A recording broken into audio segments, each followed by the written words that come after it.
আমরা সবাই সময় নামের শিকলে বন্দী। যখনই আমাদের এই পৃথিবীতে থাকার সময় শেষ হবে, আমাদের সবাইকে মৃত্যু নামের মহাসত্য গ্রাস করে নেবে।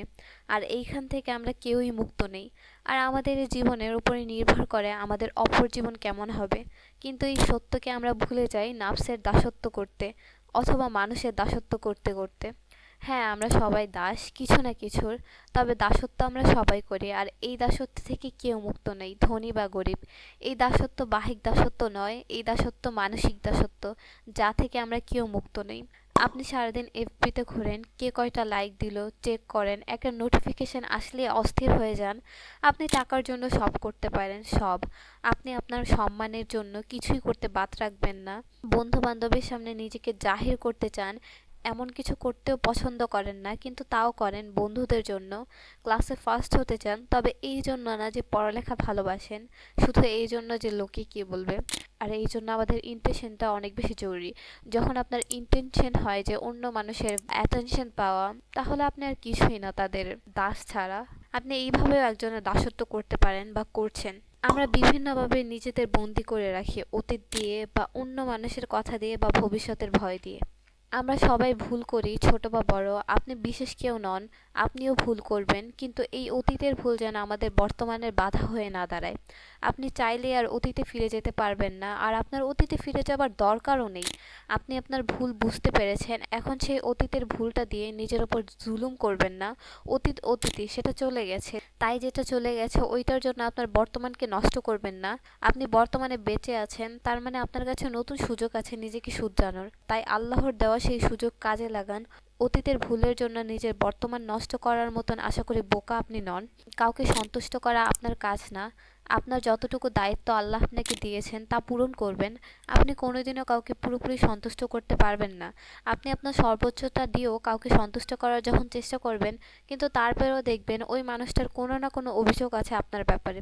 আর অন্যকে সন্তুষ্ট করতে যেয়ে তা সে যাই হোক না কেন, তার ভুল সিদ্ধান্তকে কখনো সমর্থন করবেন না।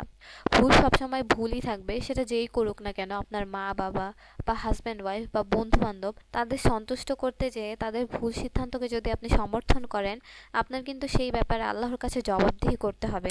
আমাদের মা বাবা অবশ্যই অনেক মর্যাদার অধিকারী, তবে তার মানে এই না যে তাদের ভুলটা আমাদের মেনে নিতে হবে। দিন শেষে তারাও কিন্তু আল্লাহর বান্দা।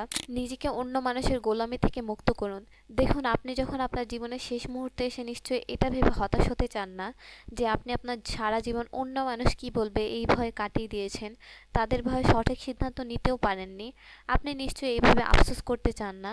তাই নিজেকে এইসব থেকে মুক্ত করুন। মানুষ ভালো করলেও বলবে আর খারাপ করলেও বলবে, তাতে আপনার কিছু হবে না। আল্লাহ জানে আপনি কেমন, আর আপনি নিজেও জানেন আপনি কেমন, আর এটাই যথেষ্ট। আর আপনি হয়তো অতীতে কিছু ভুল করেছেন এবং সেটা কিছু মানুষ জানে। দেখবেন যখনই আপনি ওই ভুলটা শুধরাতে যাবেন, তারা আপনাকে বলবে আগে তুমি কেমন ছিলে তা কিন্তু আমরা জানি।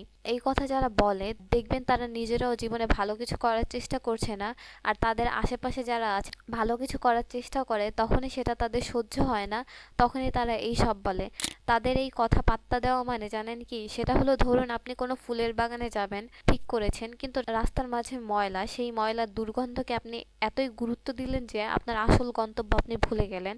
মনে রাখবেন, আপনি যেটাকে গুরুত্ব দেবেন সেটাই গুরুত্ব পাবে। তাই আপনার আসল গন্তব্যকে গুরুত্ব দিন আর এগিয়ে যান। প্রথম প্রশ্ন আপনি নিজেকে করবেন, বর্তমানে আপনি যাই করছেন, এটা করে কি আপনি ভবিষ্যতে যা হতে চান সেটার সাথে এটার কি কোনো যোগসূত্র আছে? যদি আপনার অ্যান্সার হয় হ্যাঁ, তাহলে কংগ্রাচুলেশন। কিন্তু যদি আপনার অ্যান্সার হয় না, তাহলে আপনাকে এটা চেঞ্জ করতে হবে।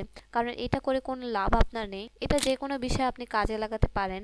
যেমন আপনি ভয় পাচ্ছেন যদি কেউ কিছু বলে, 5 বছর পরে এটা কি কোনো মূল্য আছে আপনার জীবনে? না। তাহলে সেটা করে ফেলুন। আপনি বর্তমানে সোশ্যাল মিডিয়ায় টাইম ওয়েস্ট করছেন অনেক বেশি, ভবিষ্যতে এটার কি কোনো মূল্য বয়ে আনবে আপনার জীবনে? যদি আপনার উত্তর হয় না, তাহলে এটা বন্ধ করুন।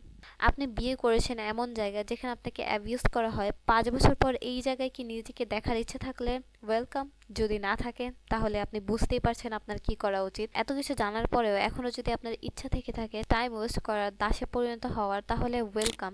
জীবন অনেক ছোট, একদিন কাটতে চায় না, অথচ বছর কেটে যায়। মনে রাখবেন, সময় কারোর জন্য অপেক্ষা করেওনি আর কোনোদিন করবেও না, অ্যান্ড অফকোর্স আপনার জন্যও করবে না।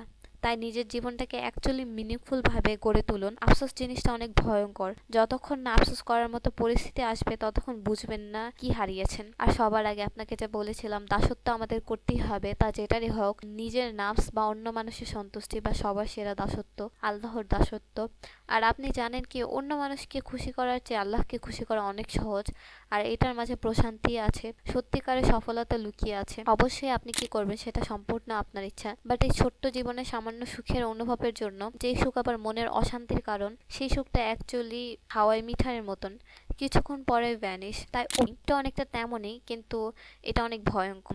ধরুন আপনি কিছু মুহূর্ত পরেই মারা যাবেন। এখন যতটুকু জীবন আপনি কাটিয়েছেন তা নিয়ে যদি আপনার আফসোস হয়ে থাকে, আর আপনি যদি আফসোস করতে না চান, আমি শিওর আপনি যাবেন না। নিশ্চয়ই এটা কোনো ভালো ব্যাপার নয়। তাহলে যাতে আপনার আফসোস করা না লাগে এমন ভাবে জীবনযাপন করুন, কারণ আমরা জানি না যে কবে আমরা মারা যাব, এটা যে কোনো সময়ই হতে পারে। জীবনটাকে এইভাবে ডিজাইন করুন যাতে কোনো আফসোস না হয় মৃত্যুর সময় ঘনিয়ে আসলে।